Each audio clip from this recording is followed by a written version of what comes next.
I just wanted to enjoy my son's graduation, but my boomer parents made it all about themselves, and I've just about had enough of them in my life. Posted by you/SimmerUnknown. I just need to vent. My son's high school graduation was earlier this week. I had invited my parents, both in their late 70s, at the beginning of the year. They kept seesawing on whether they were coming or not. They eventually agreed to come about 3 weeks before graduation, which was okay, cool. They had to drive in from out of state. On the day of, the schedule was pretty clear to them. The ceremony starts at X time, doors open an hour beforehand. Be there 15 minutes before that because that's when parking opens. Parking was going to fill up quickly because over 250 kids were graduating, and some of these kids had about 7 generations of families showing up. I told them to meet me at the parking garage 15 minutes before the doors opened. So what did they do? Leave their hotel, located 25 minutes away, 1 minute before that. Got beached at for not waiting for them, even though, 15 minutes after the doors opened, it was turning into standing room only. When we realized they weren't going to be there and parked by the time the doors opened, my husband, other kid, and I went to wait in line. Thank goodness we did, because about 5 minutes later, the line was down the street to the next block over. They wanted us to come back out to get them, which was impossible because the sea of people was all pushing one way. Not about to battle an entire army of people to get back out, no other way out either. We were lucky to get in when we did and get the seats we did, because by the time my parents texted that they had arrived, it was turning into standing room only. My mom then spent the entire first part of the ceremony people watching with a super judgy face. Kept telling my other kid that the lady with all the piercings and tattoos probably doesn't have a job, is going nowhere in life, etc., etc. I shushed her and got the look. Which no longer affects me since I just spent the last 18 years improving the look. Also, for some reason, my son's full middle name didn't get read out, they just said his initial instead. I don't know why or how it got missed, but I nearly missed getting pictures of my son getting his diploma on stage because she was bitching about it. Some pictures turned out blurry because she kept smacking my arm. Luckily, my husband got some pictures, but like holy crap. I would have cried if we didn't get some sort of decent picture. She snapped at my other kid because we did the whole cheering thing when his name was called. Compared to the other people in the arena, I doubt he even heard us, since it was just me and the other kid. Husband couldn't because he was trying to line up shots around people walking in front of us and his brain couldn't do 2 things at once, lol.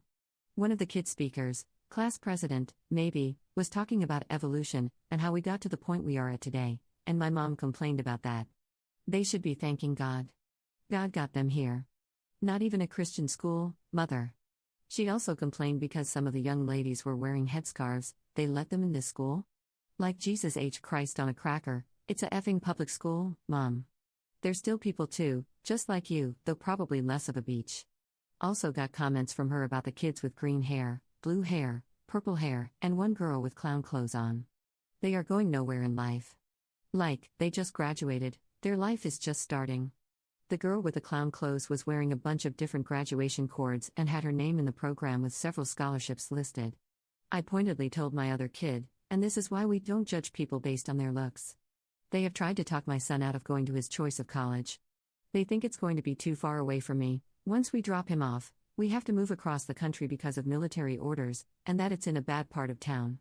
They're trying to paint some picture that my son is going to be stabbed, shot, mugged, and left for dead.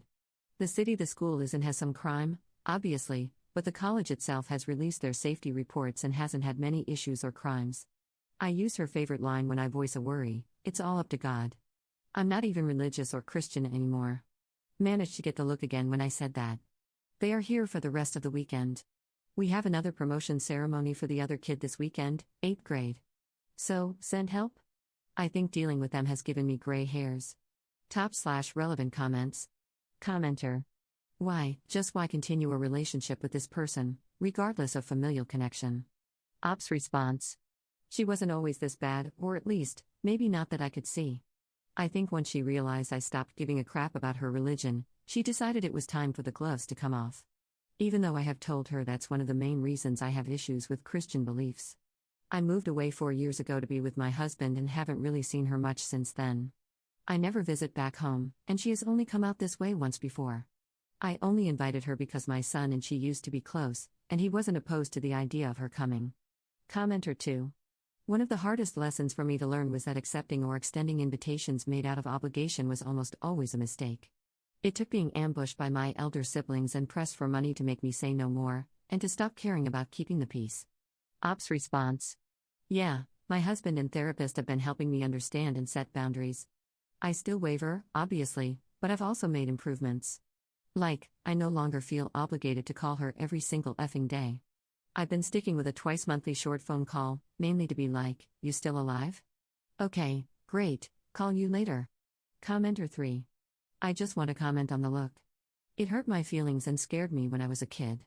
It was such a look of absolute venom and hatred. Anyway, I remember when I finally recognized that the look was a ridiculous tactic to try on a grown woman. Like, seriously, Mom, do you think narrowing your eyes, pursing your lips, and looking at me with hate is a good move? I just roll my eyes when she does it now. Nice try, you gonna ground me now? Take away my phone privileges? Give me a effing break. Ops response. I don't even use the look that much.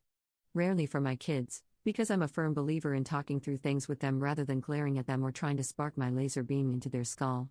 I did match the look my mom gave me, and you could see the initial shock when I gave it back to her. Don't think she realized I can give it back just as easily. Update 3 weeks later. I have gotten a few DMs from people wondering if I made it through my parents' visit. I did make it through, but my relationship with my mother did not. We are currently not on speaking terms. Well, to be more specific, I am not on speaking terms with her. She has been refusing to accept that. The weekend after my post, we had made plans to meet at 10 a.m. They showed up at 8 a.m. Ready to go, with no place to go. They made plans to stay for so long but made zero plans to fill that time, thinking I would magically come up with something to do. At 8 a.m. on a Saturday morning. Like, I can't even think straight due to lack of coffee at this hour. I am not a morning person, and have no idea where my bra is, but sure, I'll pull something to do out of my backside. They were just like, let's just do what you normally would do on a weekend. Which, no, let's not. 1. It'd be physically impossible for them to do, considering my mother probably needed a walker a decade ago but refuses to use one because it ages her. 2. They have no interest in video games or board games. I already tried getting them to play a board game previously and my mom stuck her nose up at that. And 3. There's a lot to do here, but 95% of the things worth doing are outdoors. My mom cries her head off if it's over 71 degrees outside. It's always, I'm melting, it's too hot, I'm melting. Like she is the Wicked Witch of the Midwest. Also, my family and I don't really go out every weekend. We like being home, we like being alone. So there I was, scouring the internet for things to do with elderly people who can't walk in our area, and still getting hit with go hike here or there or over there, while wondering if parent daycare was a thing. Mom was chatting with my husband when she decided to start talking about her favorite subject, Emma, my stepsister/her stepdaughter. The way she gushes about Emma makes you think Emma craps out gold nuggets and pukes up diamonds, emeralds, and rubies, all while having the cure to cancer in her head. When our parents got married, she kept asking me, why can't you be more like Emma? Like, I don't know, Mom, maybe because I'm still a teenager while Emma is pushing 30 at the time. Naturally, Emma was going to be more ahead in life. But from the day they married until now, I was constantly compared to Emma, told to be like Emma, and occasionally called Emma. When I had a mental breakdown in my early 20s and ended up in the psych ward, I was told to get over it or return to God. But when Emma had a similar situation, it was all she needs, all the help she can get. Emma marries a crap stain of a man who abused her, and my mom is ready to scorch the world. But when I was dating a guy who turned abusive, it was my fault. You get the point. I have no real issue with Emma. Though, it took me quite a bit of therapy to get to the point where I no longer resented her. These days, we are mainly Facebook friends, liking each other's random photos. So she is gushing to my husband about Emma. I'm only half listening until I hear her say, clear as effing day, Emma is like the daughter I never had. My husband and her husband went deer in headlights shocked. My son, 18, said, WTF. It took my daughter, 14, a few seconds longer to process what she heard, but even she caught it. She's not a morning person either. I basically just said, well, guess that's that. You can get the F out now. Of course, I was hit with the, what did I do? My son repeated what she said, so she started her gaslighting BS. You took it the wrong way. That's not what I meant. Etc., etc., etc. I think, with the help of those who commented on my last post, I shined up my backbone a little because I just told her to get the F out. My husband says I told her, if you don't have a daughter, then why the F do I have some crusty old farts in my house, and threatened to throw all her crap out the window. I don't remember saying any of that, but my son backs it up. I don't remember a lot in the few minutes it took to get her tossed out. After she finally left my house, I broke down crying and got sick. I don't do confrontations very well. She keeps trying to call, text, and email me. My husband managed to get her blocked on my phone, so at least I don't get bombarded with calls and texts anymore. On the first day, before I blocked her, I had over 50 missed calls and 40 text messages from her. She also managed to fill up my voicemail, not that I listened to any of it. My husband deleted all of them for me too.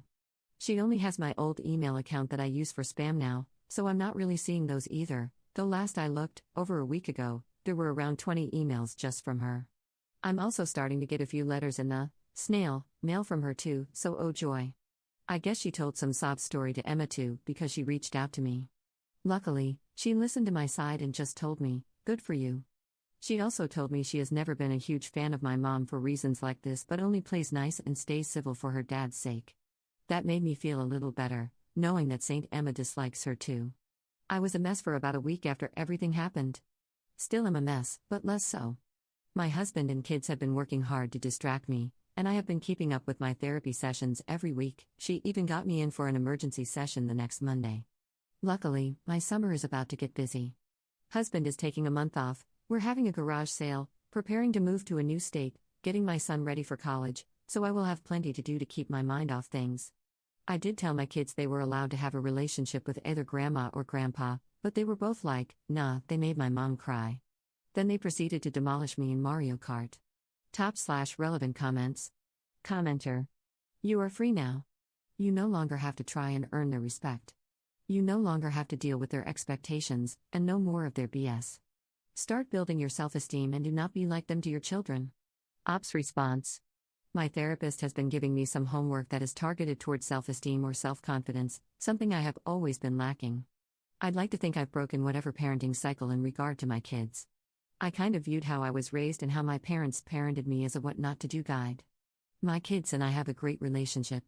Both have said they feel comfortable coming to me for any reason, and have done so. Commenter 2. You've absolutely broken the cycle of abuse, and you should be so proud. I'm going to make an assumption that you're Gen X just based on your kids' ages and such, though it's true for older millennials as well. It's been our generation's curse, as well as our privilege, to break the cycle of abuse, to recognize that kids are humans with feelings and thoughts, and that we never deserve to be treated the way we were either. I see it daily, a generation fighting their damnedest to not be like their parents. I think we're succeeding. I really, truly do. Not only are the kids going to be alright, but so are we. Congrats on the shiny steel spine. But dude, seriously, you let them beat you in Mario Kart? Ops response. According to Google, I'm a millennial, 87. I was born late to my mom, 39 at the time, and had my oldest young, 19. But I do agree, I see a lot of people my age trying to raise their kids differently. Even when my kids were young, I gave them choices on various matters: hair, clothes, friends. Obviously not so much on food, otherwise we'd be eating chocolate cake for dinner daily. My mom never liked that I allowed my son to have longer hair or allowed my daughter to dress emo, goth/emo, lots of black involved. In my defense, I haven't played Mario Kart in ages, while they play it every so often. May have to practice secretly so I can get my revenge.